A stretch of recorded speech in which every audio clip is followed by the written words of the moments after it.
कि जैसे आजकल किसानों ने क्या काम किया है, मैं खुद भी किसान हूं तो मैं खुद भी कर रहा हूं। चौधरी साहब एक सेकंड कि गन्ना किसान ट्रंच विधि से गन्ना लगा रहा है, और उस गन्ने के साथ में जो किसान अक्टूबर में गन्ना लगा रहा है, जो अब गन्ना लगेगा, वो किसान गन्ने के साथ आलू लगा रहे हैं, वो किसान गन्ने के साथ में अपना सरसों लगा रहे हैं।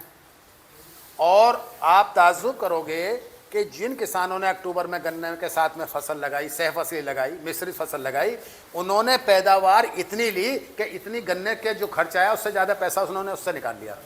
एक फ़ायदा तो ये हुआ।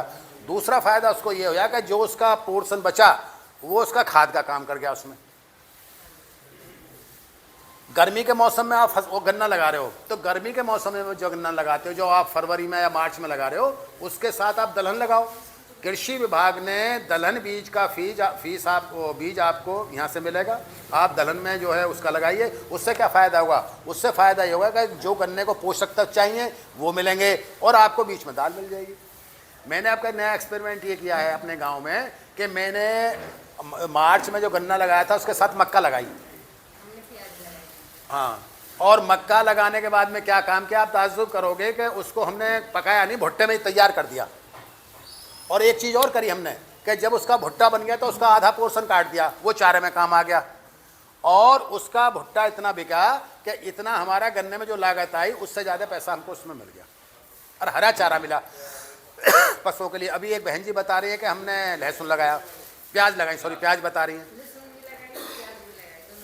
तो आप ये बताओ कि अगर आप इस तरीके से काम करोगे तो आपका उत्पादन भी बढ़ेगा, आपकी लागत कम हो जाएगी।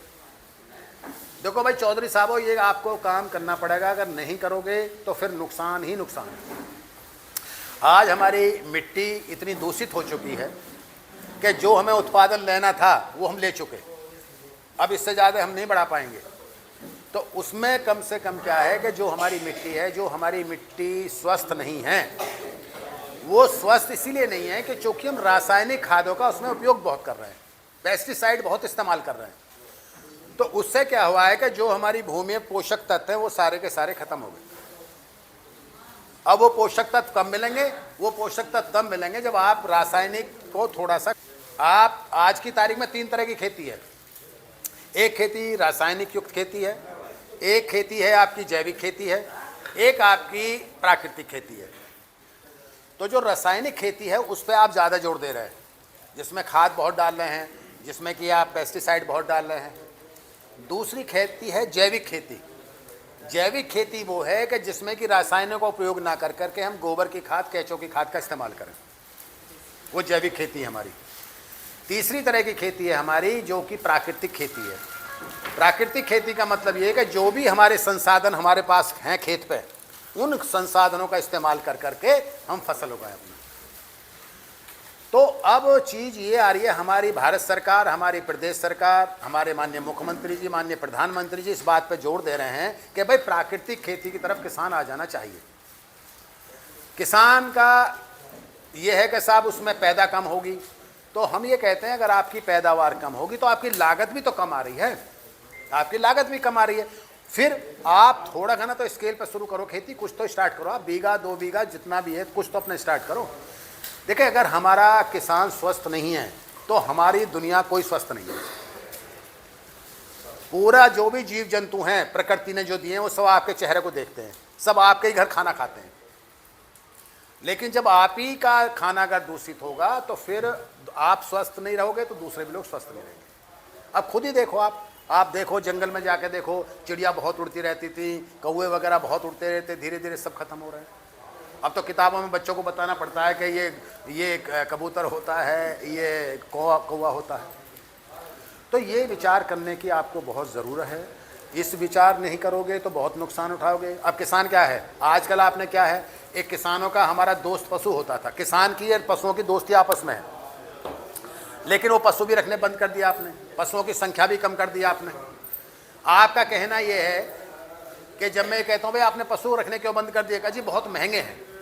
आपने वो तो महंगाई देखी है, लेकिन जब बीमारी होकर के डॉक्टर से बात करते हो तो वो जो पैसा जाता है वो महंगाई नहीं देखी आपने कभी। तो इन चीज़ों को आपको अपनाना पड़ेगा। अगर आप नहीं अपनाओगे तो आप काफ़ी नुकसान में जा रहे हैं। मिट्टी आपकी दूषित है, आपका स्वास्थ्य भी अच्छा नहीं है। तो इन चीज़ों को सुधारने के लिए आपको प्राकृतिक खेती की तरफ भी रुझान कर देना पड़ेगा। और ये रिजल्ट्स बता रहे हैं कि जो किसान पिछले 3 या 4 से प्राकृतिक खेती या जैविक खेती कर रहा है तो उसकी पैदावार लगभग जो रासायनिक खेती के बराबर आ रही है, जो रसायन इस्तेमाल कर रहे हैं। तो चौधरी साहब, आपको इस तरह ध्यान देना पड़ेगा।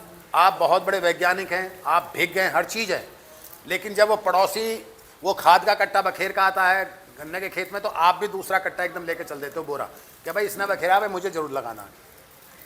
तो इन चीज़ों का आपको थोड़ा सा ध्यान करना पड़ेगा। मोटे अनाज पर सरकार क्यों जोर दे रही है? मोटे अनाज पर सरकार इसलिए जोर दे रही है कि जितने भी हमारे पोषक तत्व हैं वो सारे के सारे मोटे अनाज में पाए जाते हैं। जैसे आपने देखा होगा कि हमारे पुराने ज़माने में बाजरे की खिचड़ी बनती थी, तो लोग कहते थे कि भाई रात को पसीना आ गया सर्दियों में, तो पसीने का मतलब ये है कि उसमें इतना लोहा आयरन पाया जाता है कि उससे जो है सर्दी का असर नहीं हो पाता है जी। देखो ऐसा है कि ये चौधरी साहब, ये तो एक बहुत ऐसी बात है, मैं ये कहता हूँ नहीं चौधरी देखो